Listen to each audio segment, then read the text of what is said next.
Children sometimes say things they shouldn't know. They talk about other families, other names, other lives. They speak calmly, like remembering, not imagining. These are stories of children who didn't start at the beginning, and of parents who realized love might travel further than one lifetime. When my daughter was 3, she told me something that didn't sound like imagination. It sounded settled. We were lying on the couch on a quiet afternoon. No TV, no phone. She was tracing circles on my arm and suddenly said, very casually, I picked you. I laughed and asked what she meant. She looked at me like I'd asked a strange question. Before I came here, she said, I was with another family, but I didn't stay.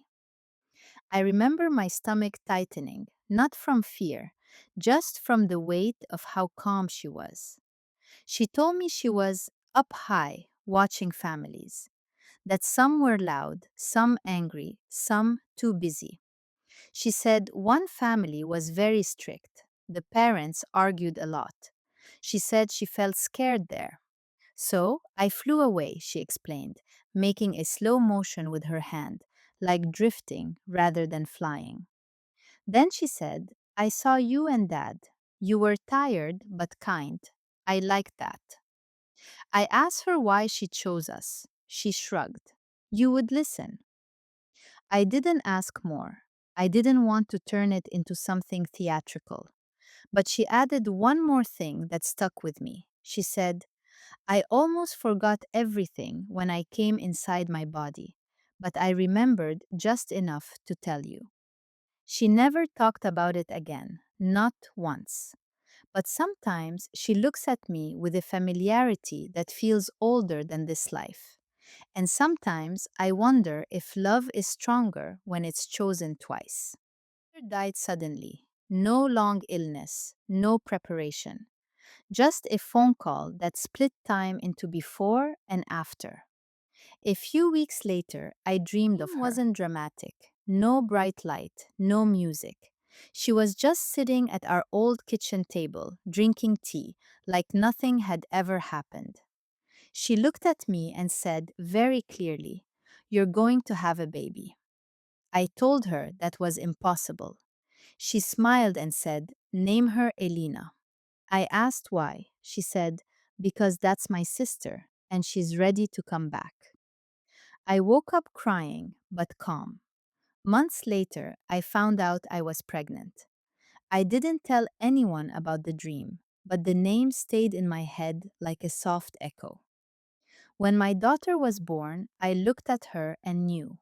There was no debate, no list of names. She was Elena. When Elena was about 2, she started pointing at an old photo of my mother and saying, She knows me. One day, she added, She helped me come.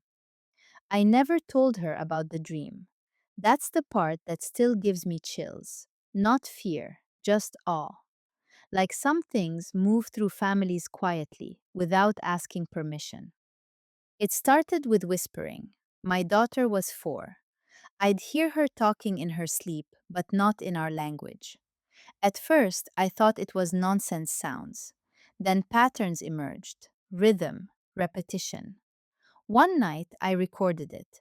The next day, I played it for a friend who speaks several languages. She froze.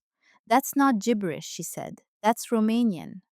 I laughed it off until my daughter started using the same words during the day. When I asked her where she learned them, she said, I used to use them before. Before what? Before I was little, she said patiently. She told me she had lived near water, that she had a different name, and that she missed her old grandmother. She described the house I later found out actually existed when I searched online, down to a blue gate. Eventually, the language faded. So did the memories.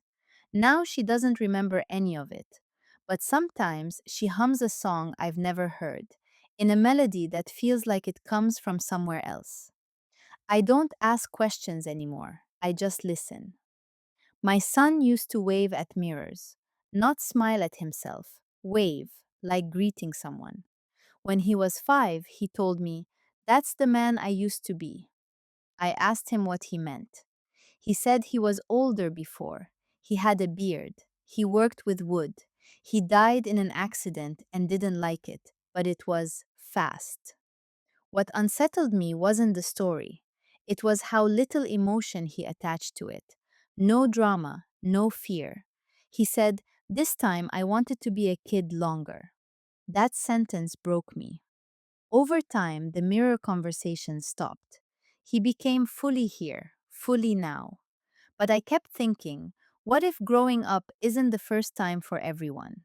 What if some people are just visiting childhood again, more slowly?